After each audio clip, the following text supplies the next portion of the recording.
What's up, everyone? Thank you for tuning in. We have yet another episode. I feel like I always say we have a lot to say, but no, honestly, we have a lot to say. There's always a lot to cover. And the Are there time things that going on in the world right now? I'm I didn't telling you, know. I had no idea. my gosh. So we're hitting strong to episode 6. But I do want to say just a quick trigger warning. If anybody is listening, I do want to tap in real quick because what we are going to be discussing today is a very heavy topic. So I just want to go ahead and throw out there that little trigger warning, and then we're going to proceed. So outside of that, how is everyone doing? Kirsten, how you doing? You doing good? Tired, but I'm Listen, good. you're hanging in there. Am, how are you? You know, being in New Jersey and being a little bit farther removed from some of the chaos is kind of refreshing. Absolutely. If you hear extra noise, it's because I'm, just in a different setting than I normally am. My dog's over here. He's definitely chewing up something he's not supposed to, but I'm not about to get off camera and yell at him. So Right. It's going to be what it's going to be. Live. This is live, people. I feel like the hardest questions is like, how are you or what you've been up to? I feel like those are those questions where you're like, what have I been up to? How much time you got? Where should I start? Like, don't ask questions you don't want the answers for. Yeah, when's the last time we recorded? How much has happened since then? Right. I know. So speaking of, let's go ahead and get started. I'm going to pass it to you. Open us up. Okay.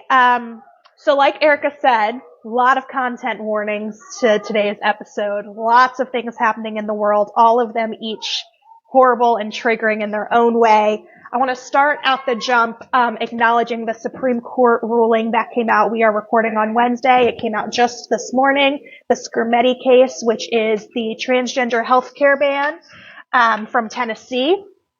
And the Supreme Court, in a 6-3 vote, upheld the ban, said it was constitutional, did not violate the Equal Protections Clause, which is devastating. Here in South Carolina, our ban that went into law last year is actually even more extreme than the one the Supreme Court just heard. That's crazy. It doesn't just impact kids.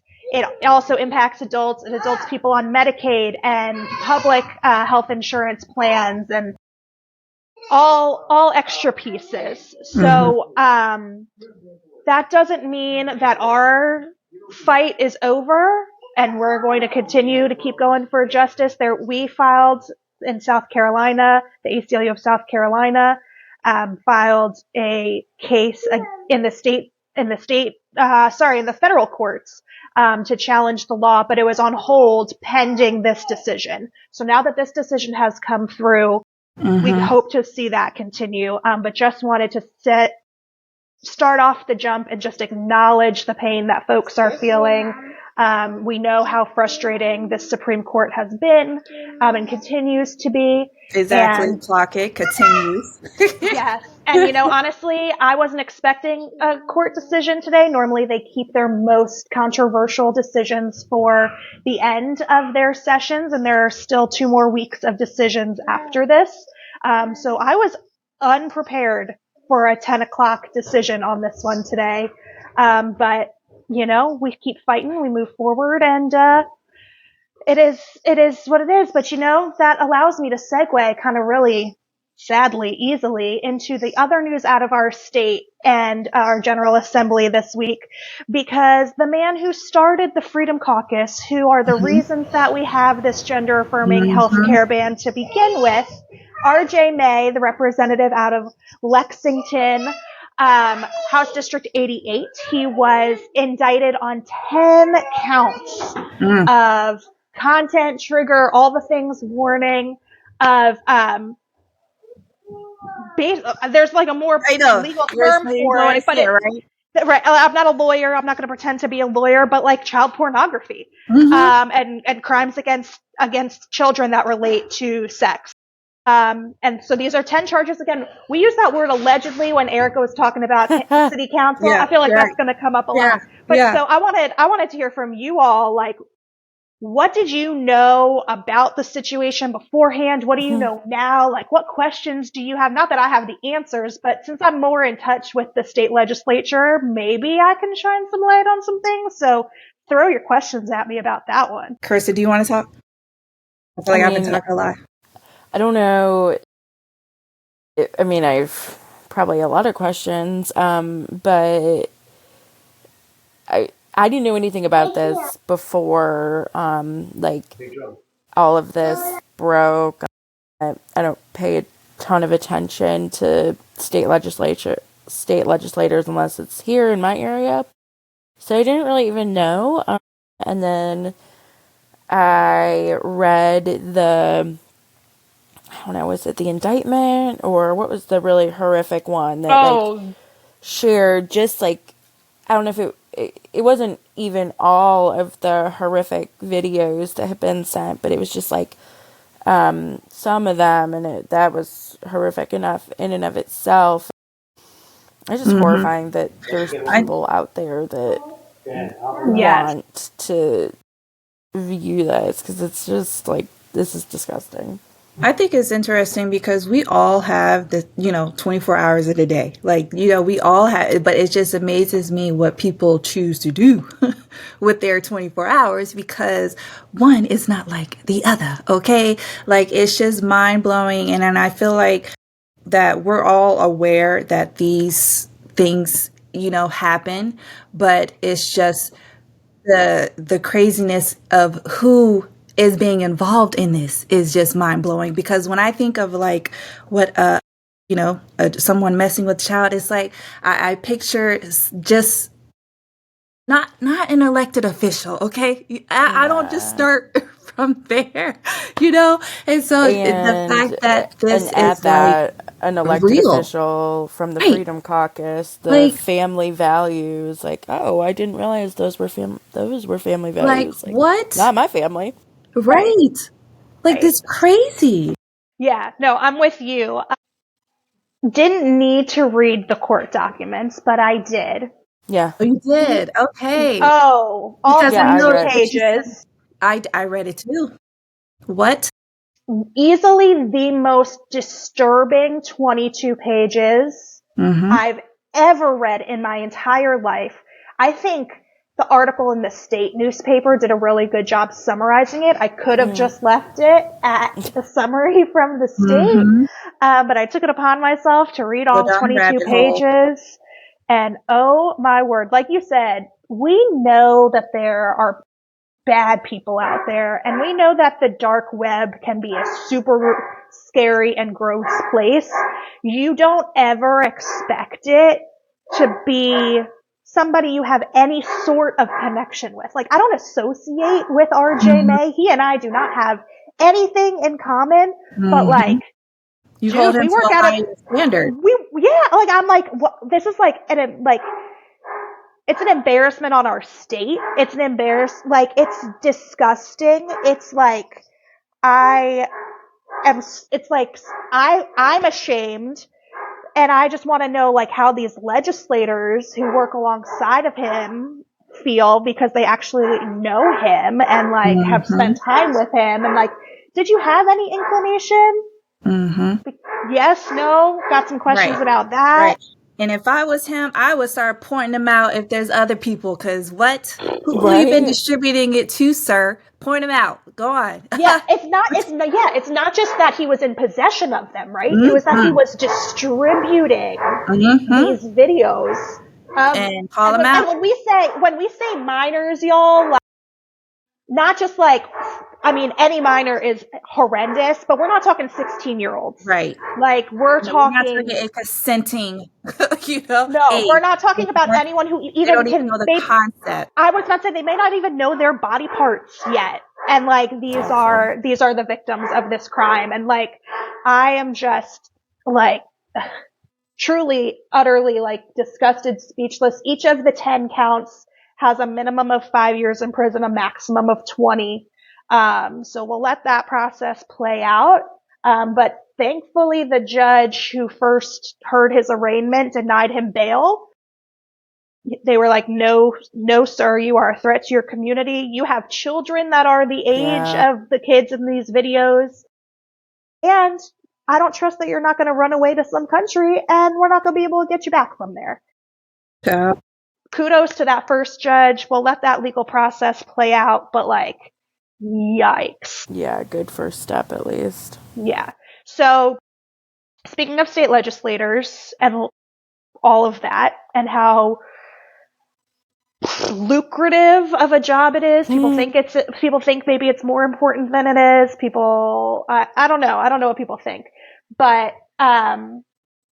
there was a lot going on this weekend in the world, and I know we're going to get more into that in a minute, but in Minnesota on Friday night, late Friday night, like basically Saturday morning, there was an assassination. I mean, there's no other term for it. Then on the Speaker of the Minnesota House, Melissa Horton is her name, and her husband Mark, and their dog.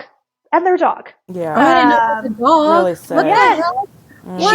She was really big into like rescue and like rehab dog, like all of that stuff. Like if you read about her, she was an incredible person.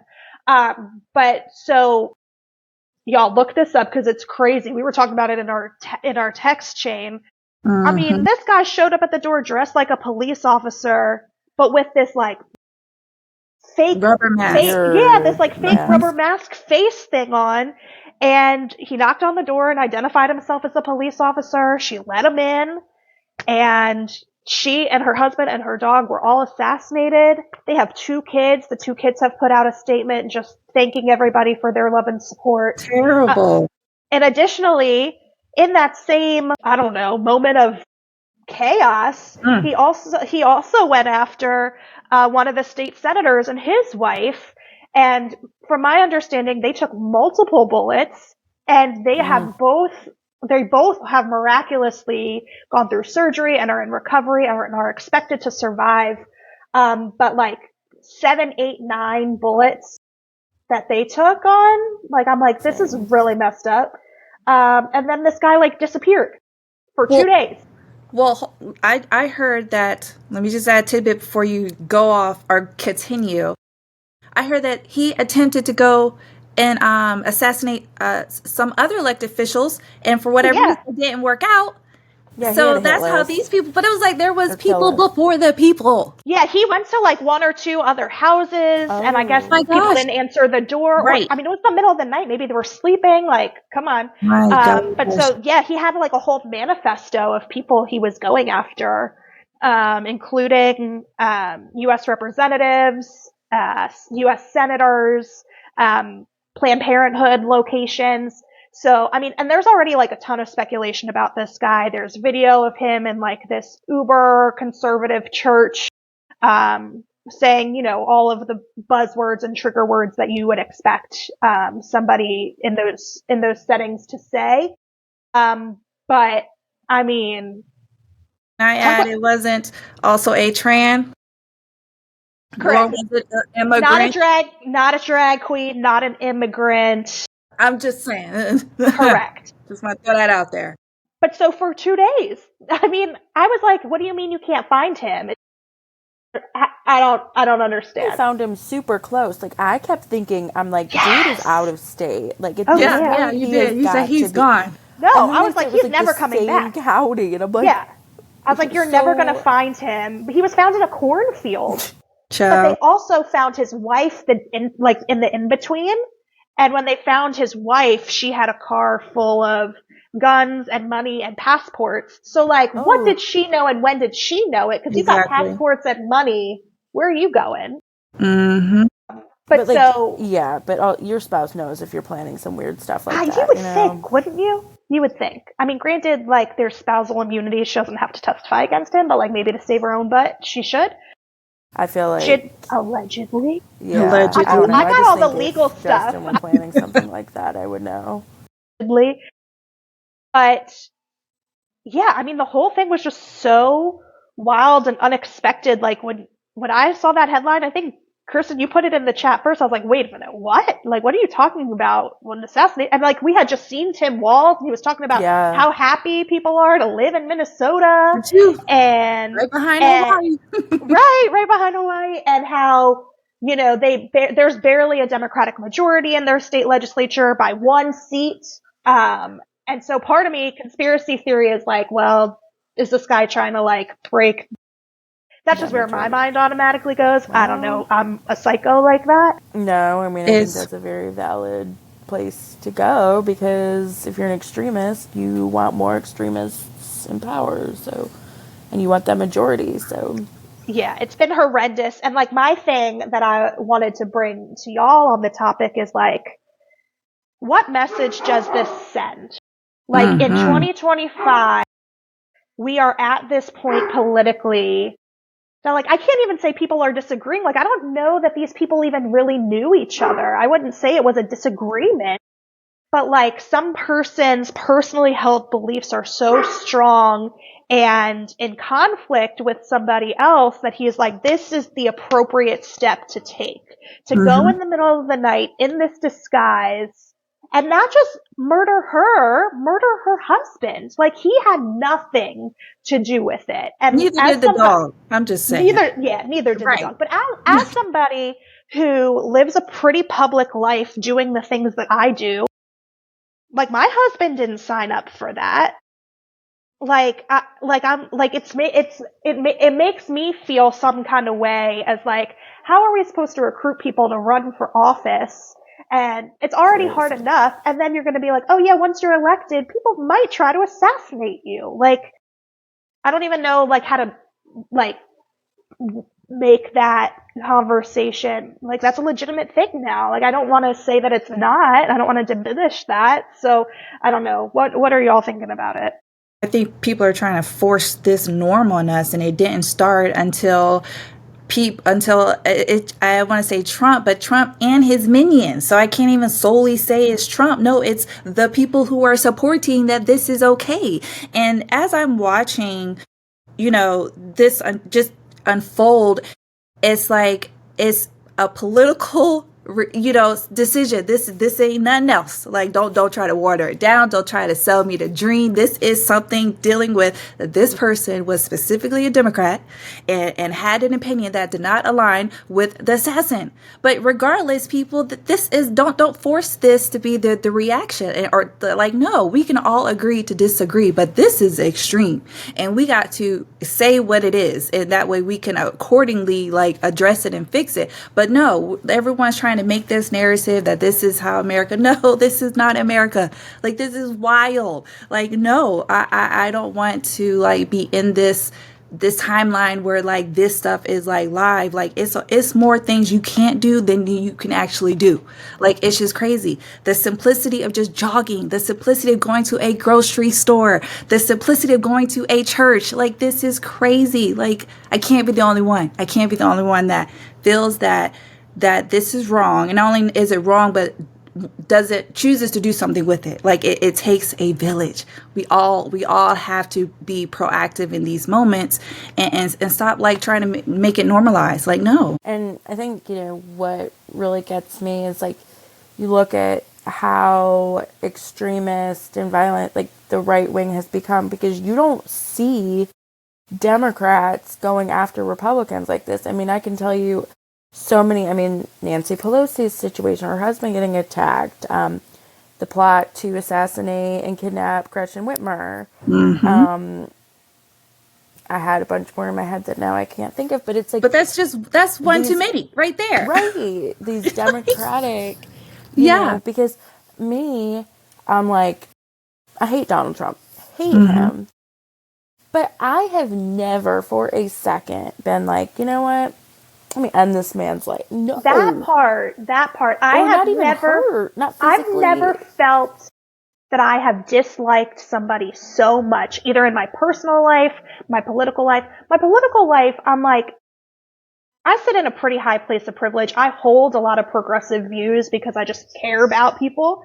But like, me personally, I can still access what I need to access, right? So like, if you want to like come at me and have that debate, like, go ahead. Like, I can hold my own. I have no problem with that. But like, even in my personal life, I have never had such a conflict with somebody that my thought is, let me wipe them off of this planet.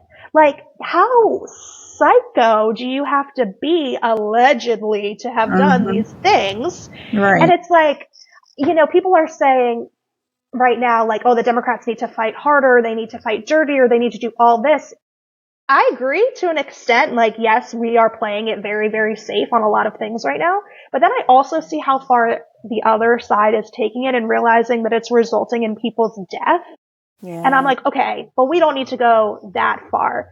And the thing that really gets me is, like, after the Donald Trump attempted assassination, and I'm going to put that in quotes because as more time goes on, I have more and more questions about it. For real. His alleged attempted assassination over the summer.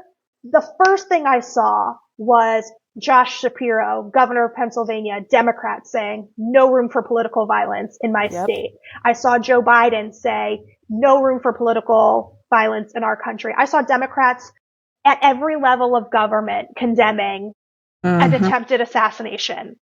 And yet Republican U.S. senators are, like, tweeting about it being a joke. And I'm like, this is why we're in the position that we're in right now. Exactly. Like, you are empowering and emboldening people who hold these stances and the mindset that this is an appropriate reaction to then act on that. Like, it's terrible because it also paints Republicans in a bad light. Like, not all Republicans, not even all MAGA, are people who are going to come to your home and assassinate you, like, allegedly. But the fact that you can't even condemn it, I'm like, well, do you agree with it? Like, are you okay with that kind of behavior? That's a huge problem. And speaking of huge problems, let me segue into my section because we're building this layer up, man. The train has left the station, so we are here. So the next thing that we are going to talk about is recently there was a No King's Day protest, and it coincided with Trump's birthday. So if you have watched the news, you would have saw the protests all across America, pretty much. And not just America. As I was scrolling through social media, I was seeing other countries, like, leaving comments about how proud they was and how they were, like, in support.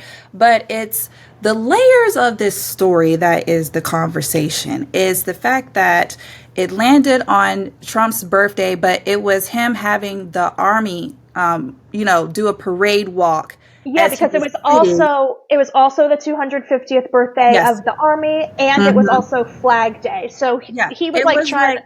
Exactly. It's like I see what you're doing. I see what you did. But it's just the fact that all these.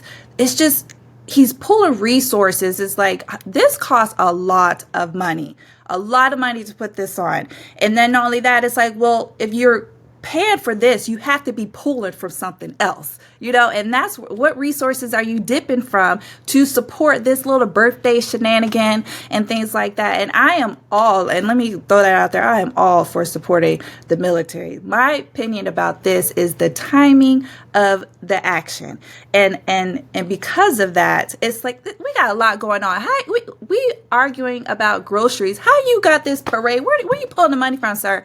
Like, we struggling. If this is what you're doing, like, no, we could have sent you an email click or something, with a graphic of a birthday if you needed something that bad. My gosh. But it's just crazy again that we have these individuals in these positions of power to make these decisions that not just for us, but for all of us. And because of that, a lot of people left their house to advocate about how a No King's Day, basically, it was a protest all over, and people are just coming out to support that. We don't need a king. We should not be celebrating your birthday. Even past kings, not past kings, but past presidents, they probably make a social media post, and we just go like it, but they ain't sitting there with the whole parade. Like, what? You are accepting planes from other countries. Now you got a whole parade that don't really align with what our country is. Like, this is crazy. And I just feel like the timing of it, the message of it, the perception of it, like, it's crazy that this is even happening. And I want to commend everybody that did come out. I just feel like, me personally, it's hard to come out nowadays because the world is just so backwards. The world is upside down. The world morals have just altered so much that it's just like, even protesting is like, you really have to second guess to do that. Like Yeah. getting involved, making, even protesting, not even physically there. Like when M said the previous stories, these people were in their house. Like your house is your safe space. Your house is where you unwind. Your house is where you regroup. Is before we had it was a thing to just be able to make it home. Leave your house and come back. But now you can't even just be in your home and feel safe. Like this is the world that we're living in. And that's why I feel like we have to be very specific about the message and what we're talking about, because we need y'all to tune in. We need y'all to hear. Like this is live, and we need to stick together to make sure that everyone knows this is not good. This is not good at all.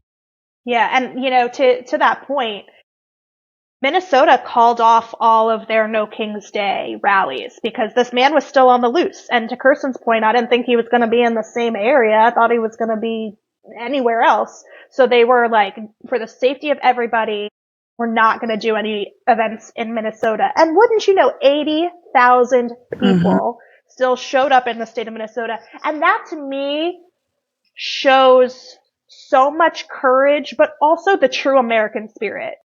I'm not somebody who's like, and I'm proud to be an American. Like, that's not, like, yes, but no. Yeah. Like, I mean, how else do you sum that up, right?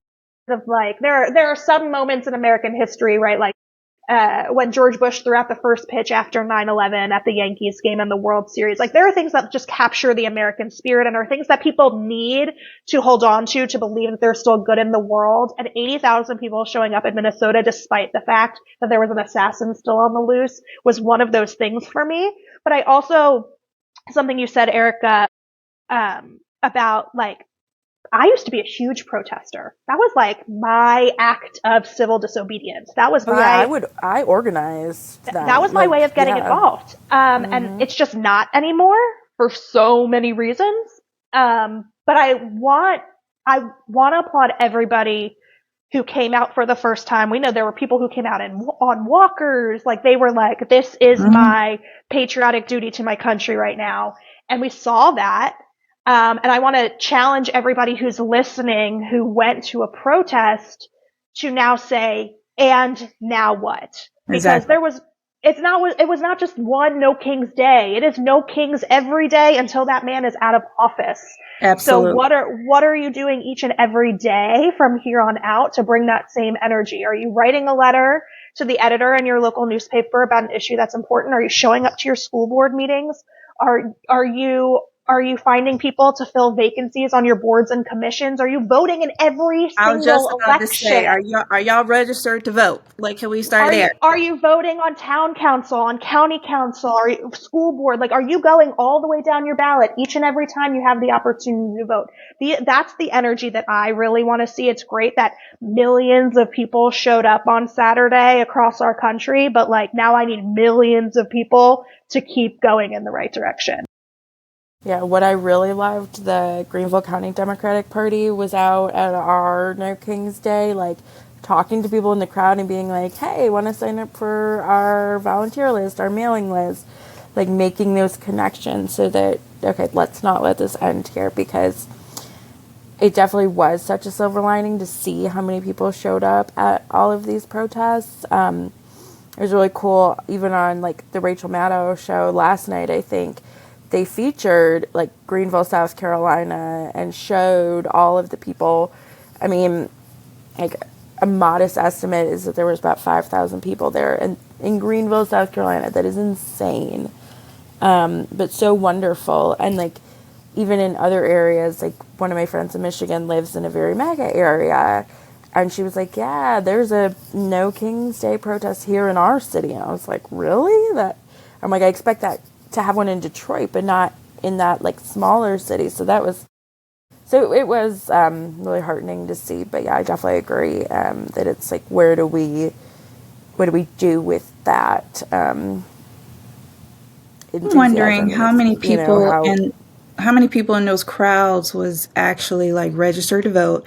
How many people in those crowds had maybe voted for Trump and now are like, okay, like this ain't what I signed up for. Yeah. And like how many people wasn't even registered, you know what I'm saying? Because it was a lot of people. I mean, not it was a lot of people all over, and I was like, my gosh, like we needed that energy like back last year. Like, what in the world? You know, it Yeah, where is was what it that in is. November? Yeah, I like did see in Colombia they were registering people to vote at the like they had a okay, tent at Columbia, the right, King's Day. So I was like, okay, that's good. right. Like let's keep that momentum. I hope that people remember these moments because it hasn't even been like a year. Like this is like we're still barely into this term. We have a long way to go. Girl, he's literally not even been in office 5 full months. Right. It is so much has happened. We have a So much to long go. way to go. Like stop forcing this man on us. like like I'm over it. We're done with them. But speaking of terrible men, we're gonna segue into so that was June 14th. So within a couple days on June 17th, another incident, terrible incident happened right here in Charleston at the Mother Emanuel AME Church shooting. It just happened to be the 10th anniversary. So there was an individual, Dylan Ruth. He showed up at this church where there was 9 people inside on attending Bible study and stuff like that. From my understanding, they actually invited him in to pray over him, you know, and then this terrible incident, he just shot them all. And it still is like a heavy topic. It's so raw. It's so raw. Yeah, it's like even man, it feels like it was yesterday. It was just again those moments where you know like where you was like when you heard something like that because it was just like what like wait what I know we all probably kept saying that over and over again like what no what happened it's one more time like that's just crazy to process and then when someone says it and then you're receiving it you're like I can't even believe that just came out your mouth. Like, what? But unfortunately, again, this is the kind of place that we're in. It's just mind blowing that, again, we all have 24 hours and this is what people are choosing to do with theirs. It's like, it's very, very sad. And, I wasn't living in Charleston at the time. I was back home, but I did have a job where it was adjacent to the church. So every time I would go, in and out of the place, I would just visually see the church. And it was just a constant reminder like, oh my gosh, something terrible happened there. Like this is like the actual place. And it's like, man, and it affected so many people, even though only, 9 people died, it affected such a bigger spectrum of just we all felt like wrong is right and right is right. Like this is a terrible thing and it doesn't make any sense. And then the fact that the victims, the families of the victims, they actually decided to forgive him. Like it's that they forgave him and they just process it and it's just like man, it's just again places you think are supposed to be like a safe space, people are just like taking even advantage of that. It's like you're damned if you do, damned if you don't. And it's like we can't be built off fear and power. It's like, no, we have to be able to freely say what we want to say without there being some kind of terrible ending to it. Just because we have an opinion, just because we want to say the opinion, just because we want to act on how we feel our morals and values align. And it's like, it's just a terrible thing that I just obviously wish didn't happen. And it's like, we remember them so that we remember how we felt and then, also remember the individuals, but then make sure that we're telling these stories and not having it forgotten because these were people, they had a family, they were loved and stuff. So it's like, we have to continue talking about this because also, fun fact, South Carolina still don't have a hate crime. That's still not even an existing thing, even though such acts were 1,000% a hate crime. And it's like, we have to continue as tiring as it is about being evolved, as tiring as it is as constantly repeating ourselves, as tired as it is working for people who don't even work for themselves. We have to continue to be active and not just active, proactive, getting involved, sharing the stories, sharing the names, sharing how these, incidents resonated with us. But I feel like I'm on my high horse taking over, but I'm sorry. That was just like, I just want to share that. But that was, again, something else that has happened in this country. Yeah, and one thing that really like resonates with me always about that is as a Christian myself, just like the true Christianity that all of those church members that were killed showed to Dylan Roof before, and then that their family showed after. Because, yeah, they welcomed him into Bible study, and like he was definitely, obviously an outsider. It's a room full of all black people, and here comes a white guy, and they were so welcoming to him, and Prayed and over then, him. yeah, Just prayed over him. And prayed then, over him. I mean, true Christian heart. And then afterwards, God calls us to forgive. And so that's what they did. And I'm sure that that was incredibly difficult, but their faith said this is what we're supposed to do. And to be able to do that and be attacked because of the color of your skin, Right. nothing. Make it Literally make Yeah, sense. they nothing didn't do else. anything. It wasn't him No. disagreeing with them in any way other than Provoking. I the mean, they fact were that he, so kind and loving to him, and they didn't have to be. I yeah. mean, an outsider comes in, you might be a little afraid, your first instinct for a lot of people is not to show that kind of like love and welcoming and just, but it was for them, and those are the people that you want to kill, people that loved on you. I just have to feel like there's a reason. One of Joe Biden's final things that he did as president was he commuted a bunch of people on the federal death row. And Dylan Roof was, I think, one of 3 people whose sentences did not get commuted from the death penalty. And I just think that, like, that says so much because Joe Biden is such a Christian man. And I'm sure Jim Clyburn and I'm sure families of the victims told him, like, we have come to this place of forgiveness, and he still was like, not going to be able to do that. And I didn't live in South Carolina 10 years ago, but I still remember exactly where I was. And my first thought was that my dad is a clergyman, and all he has ever done to anybody who's walked into our building is welcome them with open arms. Mm-hmm.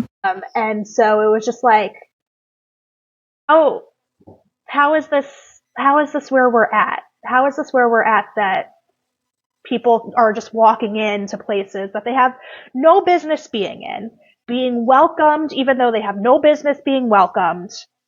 And it just makes you like want to not have a warm heart. Like it's easy to harden your heart with a story like what happened at Mother Absolutely. Emanuel. And I know, like, for me, when I was campaigning, we have a handful of historic black churches in Bluffton, and it was very important for me to go in there. But then I also realized, like, I'm a strange white person walking into your building that you probably haven't ever seen or heard of before. And so, like, how do I make it abundantly clear that I am here with good intention? And that Mm-hmm. is such a terrible thing to have to even have a thought in your mind of. I don't know if any of them had a red flag about me. I wouldn't blame them if they did, but like I was certainly on high alert about it, like, because that is exactly what happened. Somebody you never saw before walked in to pray with you, and being here now for the last 5 years and getting to know the stories of the victims and people who knew them personally and had very close connections, and seeing people's honest, raw reflections on social media about what they remember from that day and their personal stories. It makes it all different. But I will tell you, 10 years ago, I didn't even know South Carolina had a female governor. That's the day I learned who Nikki Haley was. Like, I didn't know. And now it's Mm-hmm. just like, truly becomes part of you. And I don't know if that's because I'm in the low country or if that's like a thing statewide. But like, you can't have a conversation about the city of Charleston without also mentioning Mother Emanuel. You can't have a conversation about the state legislature without talking about Reverend Pinckney, because he was a state senator, and that's what led Margie Bright Matthews as a senator, because she filled his vacancy after his assassination. And so, it's something that is just always somehow front of mind. And it's still so wrong, like you said, Erica, as if it happened yesterday, because it was just so personal. South Carolina has this very weird small town feel, even if it's not a small town, and even if it's something that happened statewide. And this is one of those things that it's like, you knew somebody who knew somebody, type of thing. So, yeah. I feel like, I believe it was Dylan Roof who the officer went and took him to McDonald's. McDonald's. Okay, so it was him. It's like the more layers to the insult. It's like they continue to like dehumanize us, and it's like the nasty, nice kind of way. Because it's like, what you doing in a drive-through after this man like did a drive-through? Like, this is crazy. And the fact that the audacity that you think this man needs a cheeseburger and a bun. Like, if you don't get no, park the car, let him out. Like, what? Like, the audacity of people's thought process. And again, we all have the same 24 hours, but the things that people are doing with theirs is crazy. Of this episode, what are you doing with your 24 hours? Correct. Right. Well, we got people who are getting snatched up off the street trying to leave the court to go get their, immigration papers, and then we got police who are saying, "Oh, Dylan, if you want ketchup on that? Right. You want ketchup? Right. Okay. What? Oh my gosh. Again, we have to talk about this, people, because they're trying to make it normal, and is 1,000% not. We should not be allowing people to dehumanize us in this way.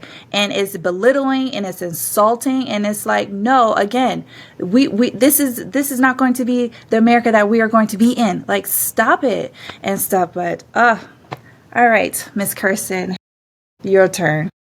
All right. So, as if everything going on in our own state and country isn't enough, we also have international stuff. Tensions rising across the world. So, the big thing right now is the airstrikes that Israel launched against Iran 6 days ago. And for some time now, the United States has been negotiating with Iran to get them to stop making nuclear weapons. But negotiations have not been going well on that. And Israel has been concerned about it for some time now, and apparently felt like the time was right now to go ahead and launch airstrikes on Iran. And shockingly, the U.S. wanted to continue negotiating, and they didn't want to get involved in a conflict like this. However, that appears to be in the process of changing. I was going to say, by the time we're done recording, it might be a different. Like, so true. And I listened to a podcast from the New York Times Daily today, and their reporter was saying, how Trump was very hush-hush about all of the airstrikes and didn't want to act like the U.S. had any part with it, or part of it, until it appeared things were going successfully. And then, Trump had to have credit when things were successful. So now he's like, oh yeah, the U.S., yeah, we're going to be part of this. But I'm looking at a couple of my notes here, because international stuff is not always my strong point. So while you're doing that, I want to say something. I did look on the map, because I did not know where Iran and Israel, where exactly, because I had to do that today too, yeah. I had to Google, and they're really close. But the fact that these missiles are even reaching Israel and doing some serious damage, like what I see on TV, it's crazy, because you would think that they want to be hitting like certain targets, like, I don't know, electric companies or water, something. But these are places where people lay their head.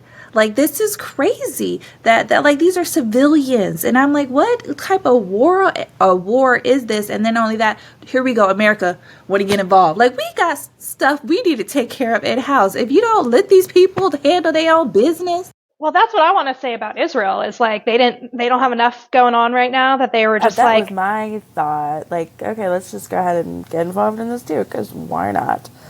But yeah, so at this point, the Israeli military has struck more than 1,100 targets in Iran. So, like you said, I mean, they're really going after a lot, including 8 Iranian attack helicopters at a military base and 40 missile infrastructure components.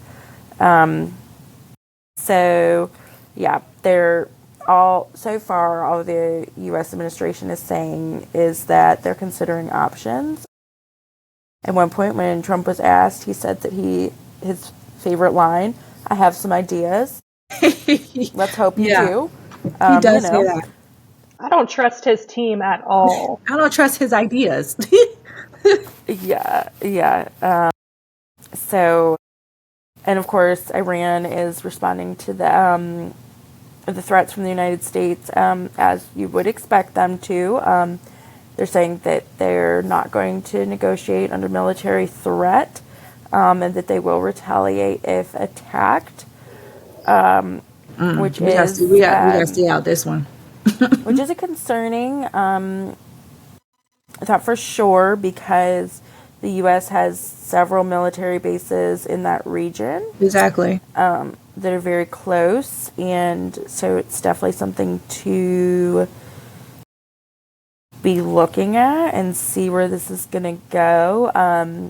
But just all of this Middle East conflict, when we look at like energy prices, the cost of gas is going to go way up again.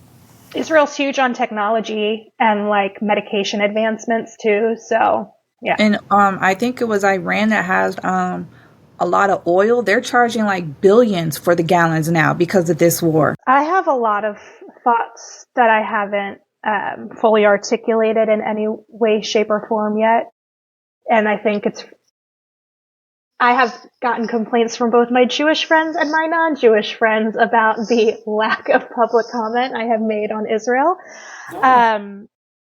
And I have spent 2 summers of my life in the state of Israel in the Middle East. And the second year that I was there, the second summer, while I was in college studying abroad in the summertime, missiles were being shot over, and we had to spend some time in a shelter underground, which is a really unique experience. Don't really recommend it for people, but like it wasn't on your bingo card. No, and I didn't think that's how I was going to spend my time, but it does like shift your perspective a little bit, and it gives you an appreciation of the Iron Dome that keeps Israel safe, because for perspective, Israel is the size of the state of New Jersey. Teeny tiny. You can drive from the northern tip to the southern tip in 3 hours. But there comes a point where you can have an alliance with somebody like we have with Israel and still call them out on their bullshit. And I feel as if that hasn't happened. And believing that the state of Israel has a right to exist is different than holding on to the notion that Israel has the right to attack anyone at any time with any means necessary and taking civilians out. And it also doesn't mean that I have to agree with the government in Israel, just like I don't have to agree with the government here in America. Benjamin Netanyahu has consistently been somebody since I spent time in that shelter below ground. I was like, I'm not going back to Israel as long as that man is in charge. He's a hot mess. And yet he's still in charge. And part of me is like, he thrives on this chaos, not dissimilarly to Donald Trump, but it keeps him in power, right? People aren't going to like shake up their leadership while they're in war.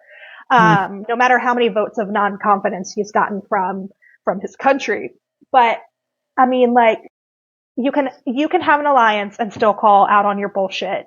You can have an alliance and say, we've given you all we're going to give you, and we're not going to give you any more because you're not using it appropriately, right? Like, we don't, like, I need evidence, and I don't have it, and granted, I'm not a foreign affairs scholar, but I would like to think I'm knowledgeable enough.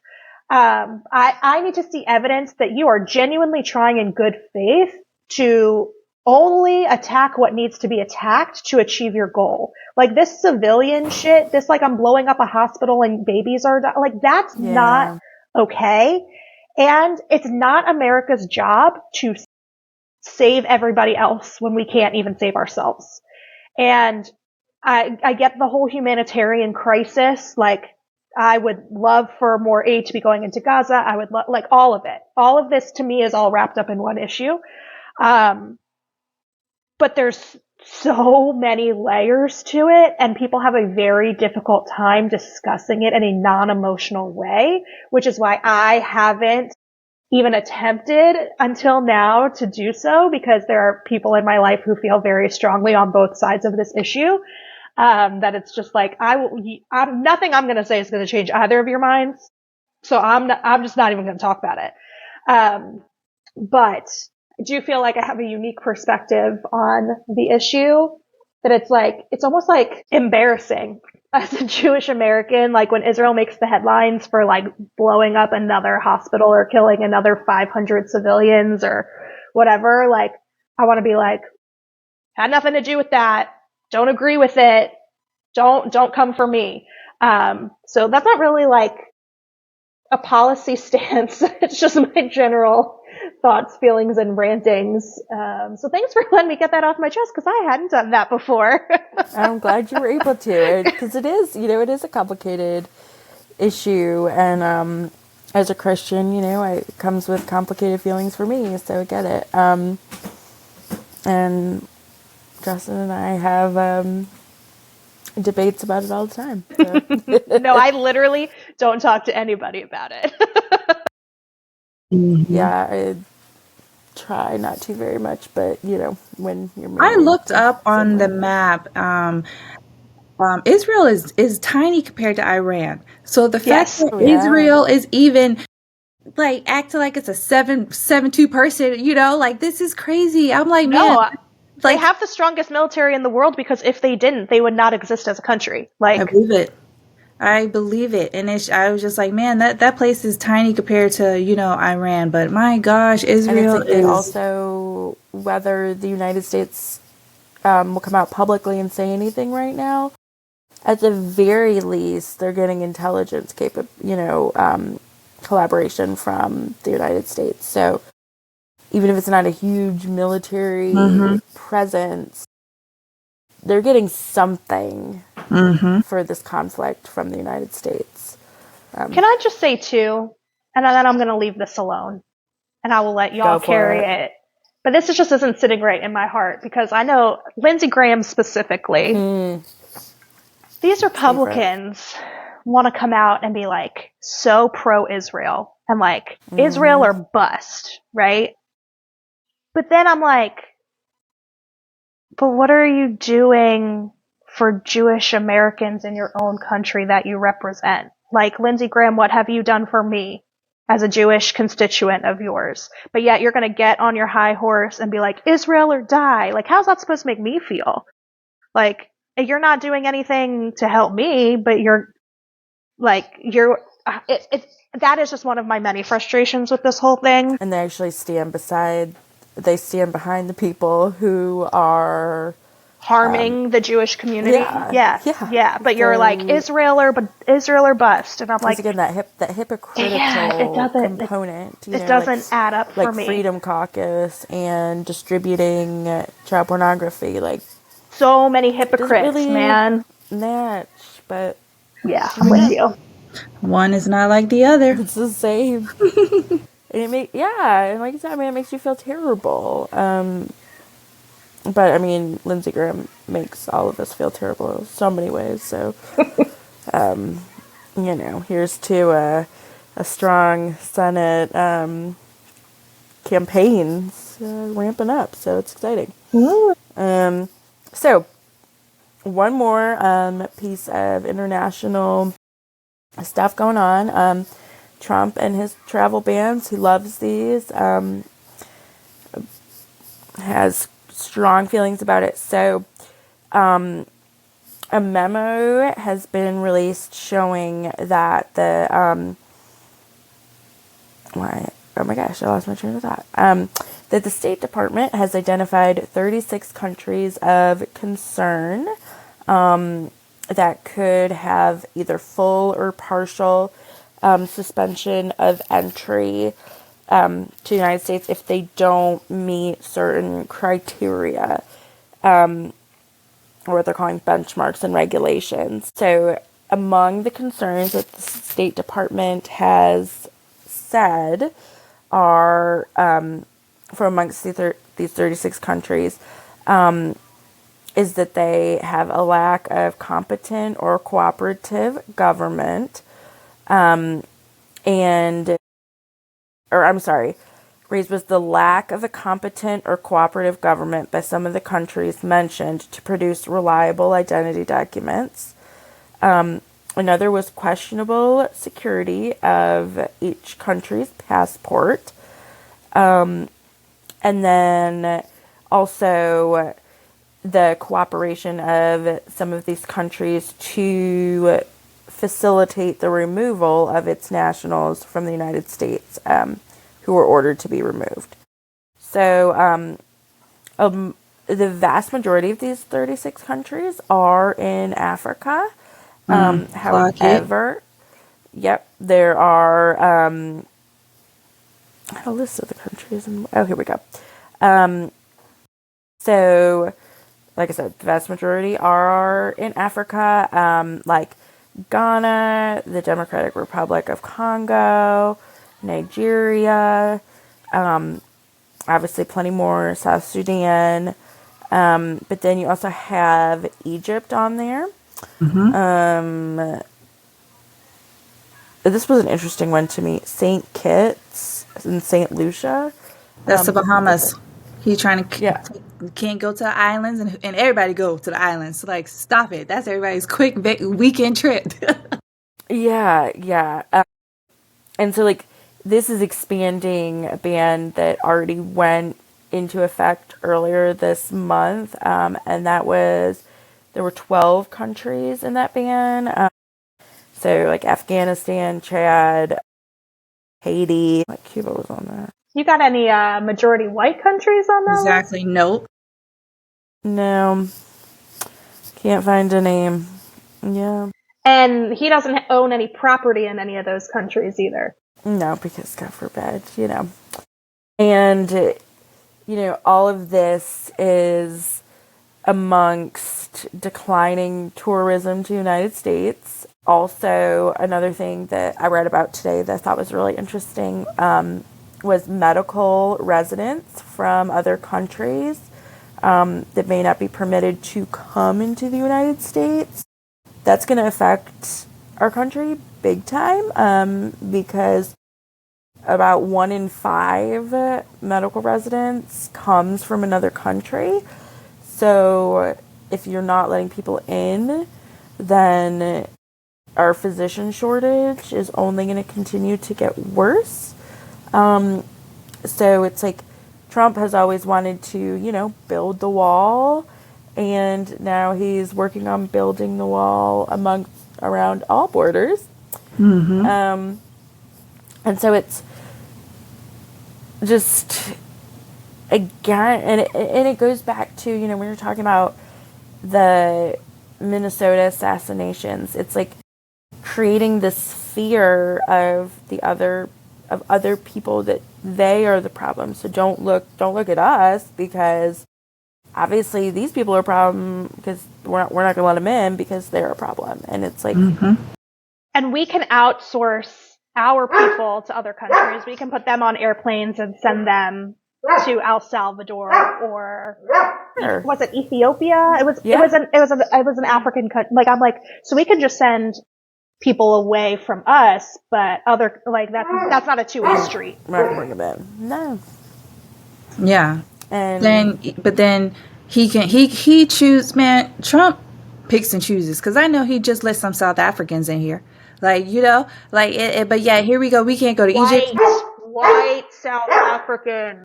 Block it, right? Exactly. But yet we can't go to Egypt. We can't go to Africa. We can't go to the Bahamas. My gosh, Trump just wants us to go to the mailbox and back. Okay. And the mailbox has to be white.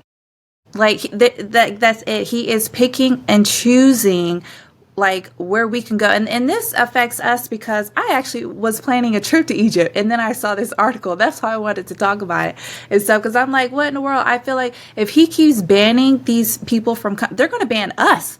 Like we're going to be the ones who can't go out the country and visit Greece, visit Rome, visit Africa. Cause they be like, well, no, they're going to be saying no to us too. So I feel like, and I couldn't blame them. I mean, right. Except it's just crazy. They're smart, and they don't want to ban us because they want the tourism dollars, like we should also want. I mean, like with our strained relations with Canada now, tourism has gone down from there, and that is a huge. I just want to be like, how did we get here? Like how is this everything we just talked about? Like, how is this real life? It started in November. Well, actually, it actually started. What year was it? 9 years ago, when this guy came down an elevator in New York City. Yeah. Like, again, this is crazy that this is where we are in 2025. Like, and I feel like one thing that I really do enjoy about our podcast is that we don't even plan for this stuff. Really, we like check in 24 hours before we go live and then discuss it. But there is no actual planning because we don't need to create the material. Like it's like the material comes to us. And I feel like I'm glad that we chose to do our podcast the way that we do, because this is really what fills us up. This is our personality, because we all collectively have, even though we're all from different backgrounds, different shapes, sizes, and all of that, but there's one thing that we can't agree on is, again, wrong is wrong and right is right. And we'd be having this conversation in our group chat anyway. So now we just bring it to a wider audience. Exactly. And I do want to point out real quick, because I want to say something about the Minnesota assassin before I forget, because I've been thinking about this 3 times now. So I do want to say, I think it's just mind-blowing that they gave this man bond. But then you got people like Diddy, and not saying Diddy is right or wrong, whatever, but he didn't even get the bond. But it's like, this man shot people, premeditated. He had a plan. He put gas in his car, got in it, turned it on, and all those passports in the wife's car. Yeah. And then you offer, but he was eligible for a bond. But then you got Diddy. I didn't know that. Y'all didn't even. He's still undergoing his case, and you didn't even give that to him. But I'm only saying this because I feel like, again, the hypocrisy. He should have never, just like Dylan Ruth, had something that was not entitled or deserving for him. Like, it's crazy that in America that this is what we are doing and how we're acting. System is right. It's crazy. He should have gotten nothing, not even a tissue. How you get your ass in that cell and you sit and you think about your actions. That's all he should have gotten. But sorry, Chris, I done took over your hot topic. My bad, girl. My bad, boo. You didn't take it? What? No. Yeah, it's just crazy. I'm done with the travel ban. I think we've said what we needed to say, and I think as we are all coming to an end, because this one was a lot, y'all. This one was and we've only been talking about it for an hour. I can only imagine what all people are going through and how they are processing it still. Even though, again, Mother Emanuel, that was 10 years ago, but we still feel the effects as if it happened yesterday and stuff. And I just want to just remind people again, if you learned anything or heard me about anything, just know we all have 24 hours. We need go get yourself your beverage of choice, coffee, Diet Coke, unwind after this one, because that was a lot. This was a lot. Yeah, we'll try to keep it a little more lighthearted next time. Yes. If we can. Yes. Hopefully the world will give us. I was about to say, as long as the world's not blowing up. Exactly. Yeah, hopefully it gives us some moments of Exactly. So give us some other type of material to talk about. Listen, there's literally so much we didn't even talk about. That part. Right. We had a list of options. We narrowed it down for y'all. We was like, let's I'm still dying to talk about global warming with how hot it is. So but barely making it.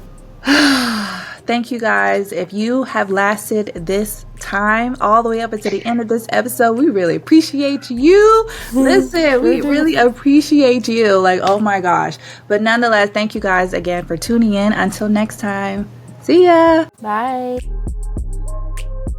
This is Kirsten Pruitt. Please subscribe to the show wherever you find podcasts and consider leaving us a rating. You can find links to our social media and YouTube page in the show notes. Thanks again for listening. The preceding podcast is solely owned by its host or hosts and is distributed by Big Media LLC. Copyright 2025, all rights reserved.